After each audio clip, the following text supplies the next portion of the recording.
एक लंबे समय तक भारतवर्ष अंग्रेजों के अधीन रहा है। भारत को आज़ादी कराने में कई क्रांतिकारियों ने अपनी जान गंवाई है और इसके लिए कई प्रकार की क्रांतियां भी हुई हैं, जिनमें से एक था भारत छोड़ो आंदोलन। भारत छोड़ो आंदोलन देश का सबसे बड़ा आंदोलन था, जिसकी वजह से अंग्रेज भारत छोड़ने पर मजबूर हो गए थे। यह आंदोलन ऐसे समय प्रारंभ किया गया जब दुनिया काफी बदलावों के दौर से गुजर रही थी। पश्चिम में युद्ध लगातार जारी था और पूर्व में साम्राज्यवाद के खिलाफ आंदोलन तेज होते जा रहे थे। एक तरफ भारत महात्मा गांधी के नेतृत्व की आशा कर रहा था और दूसरी तरफ सुभाष चंद्र बोस भारत को आजाद करने के लिए फौज तैयार कर रहे थे। ऐसा कहना गलत नहीं होगा कि जन आंदोलन से भारत की आजादी की मजबूत जमीन तैयार हो चुकी थी, बस उसमें अब स्वतंत्रता के बीजों को बोना भी बचा था। क्या आप जानते हैं कि आखिर भारत छोड़ो आंदोलन था क्या और किसने इसको शुरू किया था और कब शुरू किया था? तो इस वीडियो में जानते हैं कि भारत छोड़ो आंदोलन क्या था। तो वीडियो को अंत तक जरूर देखें और हमारे चैनल पर पहली बार आए हैं तो हमारे चैनल फैक्ट्स क्रिएटर जी को सब्सक्राइब करें और बेल आइकन भी दबा दें।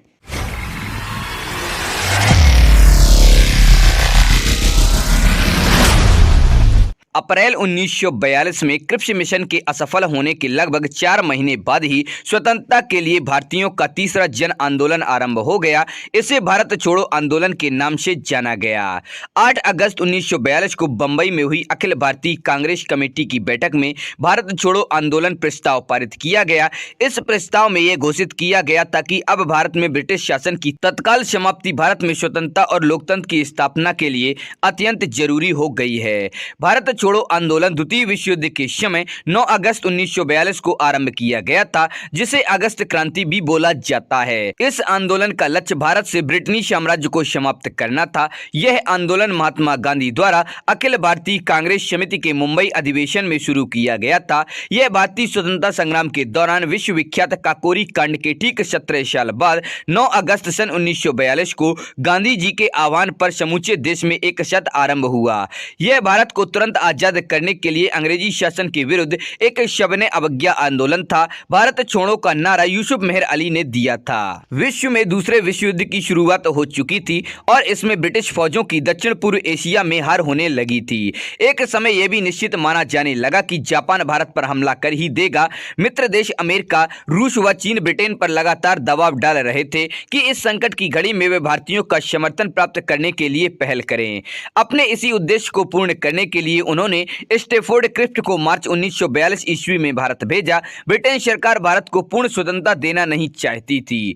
वह भारत की सुरक्षा अपने हाथों में ही रखना चाहती थी और साथ ही गवर्नर जनरल के वीटो अधिकारों को भी पहले जैसे ही रखने के पक्ष में थी। भारतीय प्रतिनिधियों ने क्रिप्स मिशन के सारे प्रस्तावों को एक सिरे से खारिज कर दिया।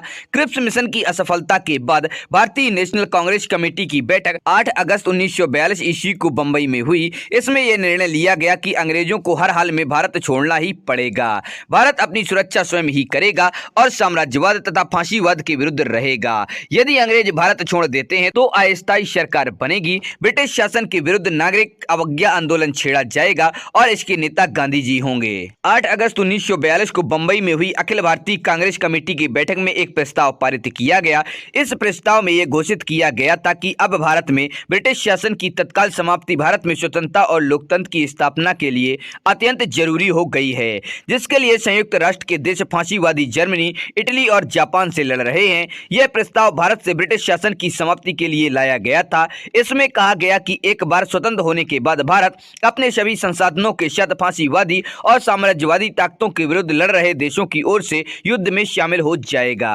इस प्रस्ताव में देश की स्वतंत्रता के लिए अहिंसा पर आधारित जन आंदोलन की शुरुआत को अनुमोदन प्रदान किया गया। इस प्रस्ताव के पारित होने के बाद गांधी जी ने कहा था कि एक छोटा सा मंत्र है जो मैं आपको देता हूं, इसे आप अपने हृदय में अंकित कर लें और अपनी हर सांस में इसे अभिव्यक्त कर लें। यह मंत्र है करो या मरो। अपने इस प्रयास में हम या तो स्वतंत्रता प्राप्त करेंगे या फिर जान दे देंगे। भारत छोड़ो आंदोलन के दौरान भारत छोड़ो और करो या मरो भारतीय लोगों का नारा बन गया। 9 अगस्त 1942 की सुबह ही कांग्रेस के अधिकांश नेता गिरफ्तार कर लिए गए और उन्हें देश के अलग अलग भागों में जेल में डाल दिया गया। साथ ही कांग्रेस पर प्रतिबंध लगा दिया गया।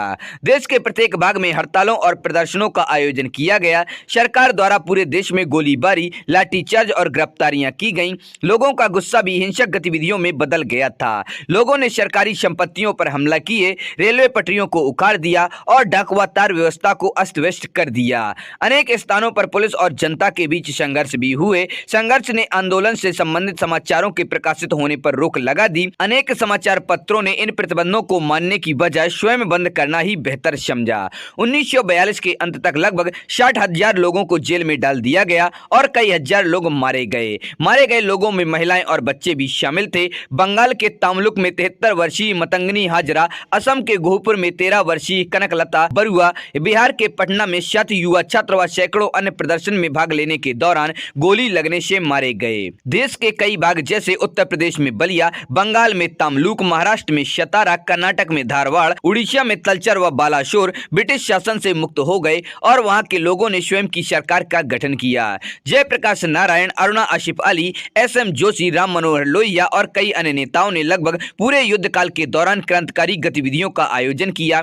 युद्ध के साल लोगों के लिए भयंकर संघर्ष के दिन थे। ब्रिटिश सेना और पुलिस के दमन के कारण पैदा गरीबी के अलावा बंगाल में गंभीर अकाल पड़ा, जिसमें लगभग 30 लाख लोग मारे गए। सरकार ने भूख से मारे गए लोगों को राहत पहुंचाने में बहुत कम रुचि दिखाई थी। इस आंदोलन के बाद अंग्रेजों को संकेत मिल गया कि पूरा देश उनके खिलाफ हो चुका है। ऐसे में भारत में राज्य करना उनके लिए आगे मुश्किल हो जाएगा, जिसके बाद वे धीरे धीरे उन्होंने अपना साम्राज्य भारत से समेटना शुरू कर दिया। देश को आजाद करवाने का अपने सपने में गांधी जी सफल हुए और देश 1947 में अंग्रेजों से आजाद हो गया। राष्ट्रपिता महात्मा गांधी जी इस दुनिया में नहीं हैं, लेकिन उनके बारे में सम्मान के साथ इतना कहा जा सकता है कि यदि वे अंग्रेजों को देश से भगाने के लिए भारत छोड़ो आंदोलन की मुहिम की शुरुआत नहीं की होती तो आज भी पूरा देश ब्रिटिश सरकार के हाथों गुलाम होता।